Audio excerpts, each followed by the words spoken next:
We're ready. First of all, you once mentioned something about Ptolemy having been responsible for the translation of the Septuagint. Alright. That's right. Ptolemy was Pharaoh of Egypt. Something about history a lot of people don't know about Ptolemy. Ptolemy the first was a lieutenant, or captain rather, under Alexander the Great. When Alexander conquered most of the known world, and he died, he had 3 captains, and one of them was named Ptolemy. And he took the area that took in Egypt as his part of the empire. And the other 2 captains took the 2 other portions of the empire. They split up into 3 different sections. And Ptolemy took Egypt, and he made himself Pharaoh, Ptolemy the first. And Ptolemy the second was his son, who had the Septuagint translated. Naturally, he was really Greek. Even Cleopatra was descended of him, and she was mostly Greek. So there was a Grecian admixture of blood there. That's right. A lot of people don't realize that. They think Cleopatra was an Egyptian. She was the Egyptian princess, but actually she was Greek blood. That's quite interesting if you get to think about it, because a lot of people are of the opinion that she was dark-skinned and everything, but she was a very beautiful, fair-skinned woman. What was the duration of the Persian Empire that began under Philip of Macedonia and extended through Alexander? Well, it was not the Persian Empire. That was the Macedonian Empire. Philip of Macedonia conquered a lot of the known world at that time, and then his son took up where he left off, Alexander the Great, and went ahead and conquered the rest, not all of it, but a large portion, from into India, and most of the cultural regions of that area were subdued by him. We knew that Aristotle was an instructor of Alexander the Great. I know that he had some of the Greek philosophers to teach him. I know that. I didn't know it was Aristotle. I knew that one of the philosophers taught him. I'm not sure which one it was. I think he took some training on Demosthenes too. Anyhow, Alexander died, I believe, about the age of 31, wasn't he? Yes. Incidentally, archaeologists discovered and dug up the body of Philip of Macedon, and this was somewhere in Italy. He was buried. There's a story about Alexander the Great when he was a young man. There was this beautiful horse that nobody could ride. And they said anybody could ride the horse could have it. Well, he watched them trying to ride, and what he noticed someone else didn't notice was the horse was scared of the shadow.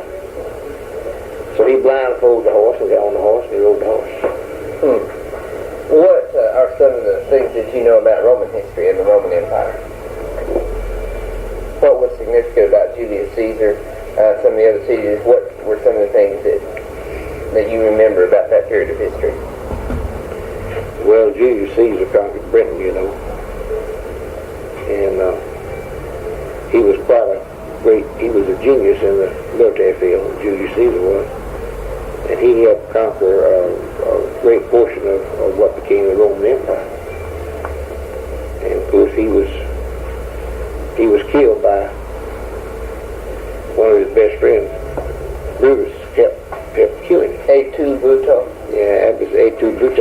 Yeah. That was during the Ides of March. So that happened on the Senate floor.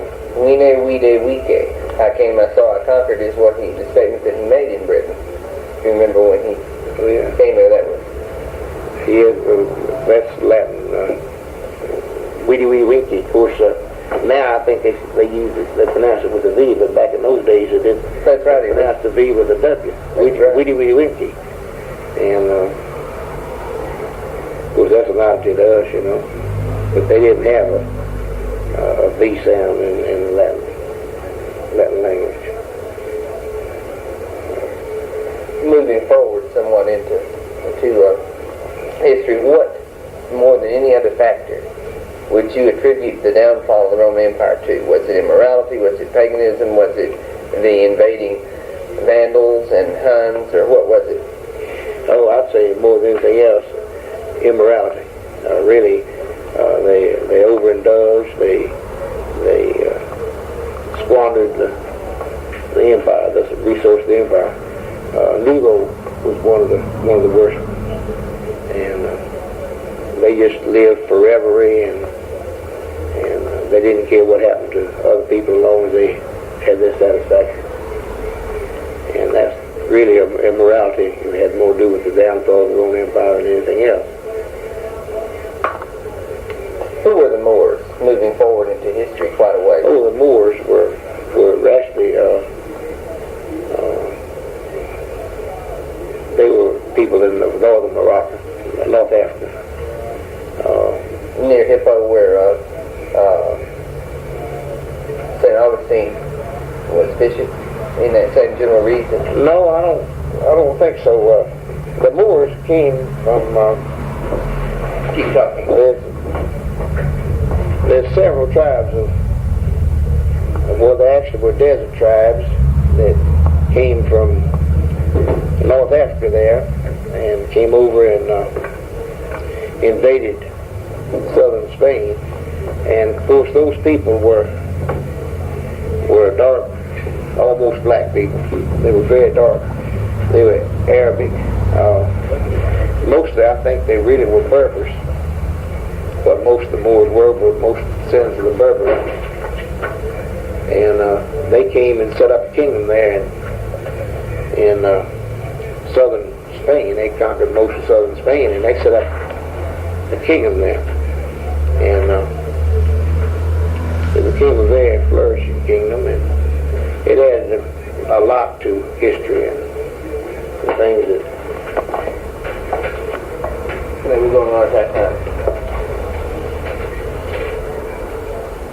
There's a timeline there which points out some interesting things. There's the Yes. What, moving forward to the Battle of Hastings, what is one of the significant aspects of the Battle of Hastings? What was important about it? The Battle of Hastings, I believe that was in 1066? 1066 AD, yes. And I believe that was when Harold of England was on the throne, and the Normans came in from France into England, and that was the first example of the use of what we call artillery now. We shoot up and go over, behind, have shells to fall in behind trenches and things, embankments, to explode in the rear. And what they were doing, they were using archery, and they were arching these arrows way up and dropping them in behind the entrenchment. There at the Battle of Hastings was another one of the examples of the ruse, which was been employed and has been employed lots of times. Called one day the Trojans and Trojan horse. What happened is the Normans attacked and came forward, and then all of a sudden they turned and started running like they were routed. And of course the English jumped up out of their entrenchments and started chasing the Normans, and the Normans had some flank forces waiting there, and as soon as the English got to a certain point, well, they attacked the flank and wiped out most of them. But the real turning point of the Battle of Hastings was when Harold was hit in the eye by an arrow in one of these archery fusillades that